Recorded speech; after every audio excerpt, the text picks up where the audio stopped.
Hi, I'm Dr. Anxiety. So today I want to talk about the second season of House of the Dragon.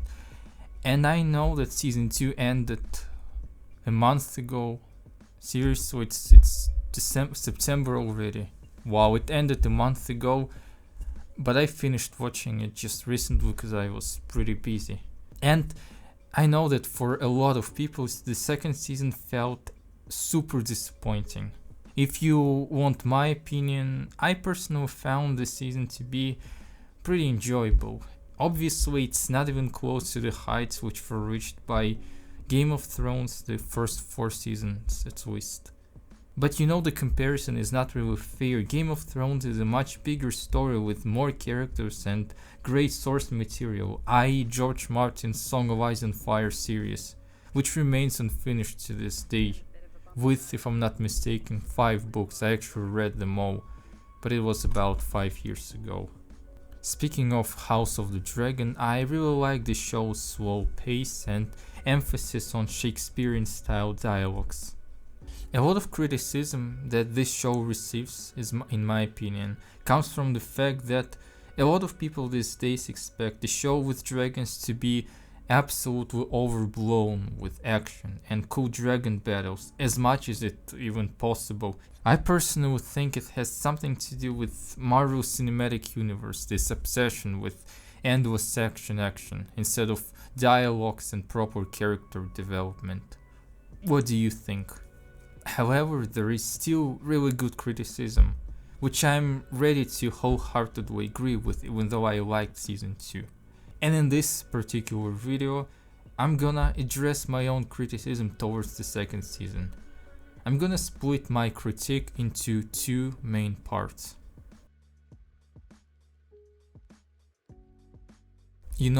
Novels have one big advantage over most other forms of media. You can pull a certain character out of the spotlight for a considerable amount of time, and then explain what happened to them in just a few lines. But in the adaptation, however, it would be weird to completely forget about the character for at least half a season. In a book, at this part of the story, Daemon Targaryen literally has nothing to do. And the writers of the show didn't come with any interesting side quest for him, any interesting side story.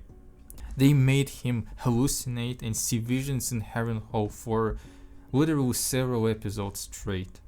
At first, it was very interesting to see how the place affects Daemon's clearly unwell mental state. The whole part had a pretty dark, almost horror-like vibe, which I enjoyed. But then the same thing happens from episode to episode, and to be honest, it gets absolutely annoying. Writers did a disservice to one of the most interesting characters of the show. Even with Harrenhal visions, writers could just give us so much more, show us Daemon from a different side, show us how he negotiates and collects banners to fight under Rhaenyra. He could slowly come to realize that he doesn't really need any power at all to feel satisfied, that he doesn't actually want to be the king of anything.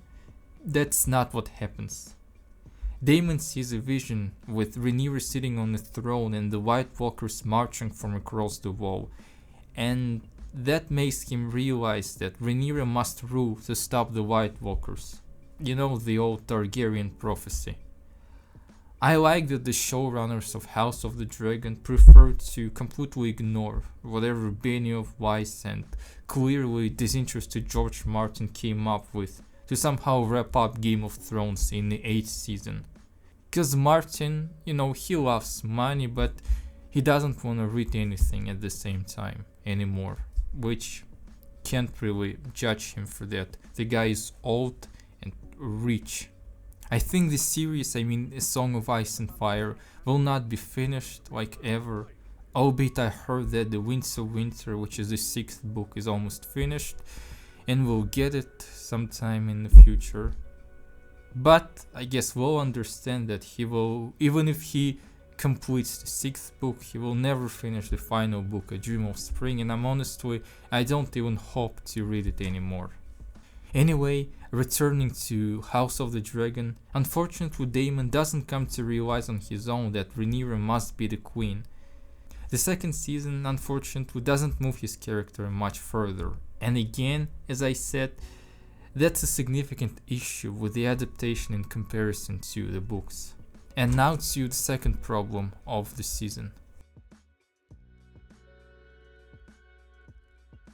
You see, the second season of the show was cut short by 2 episodes.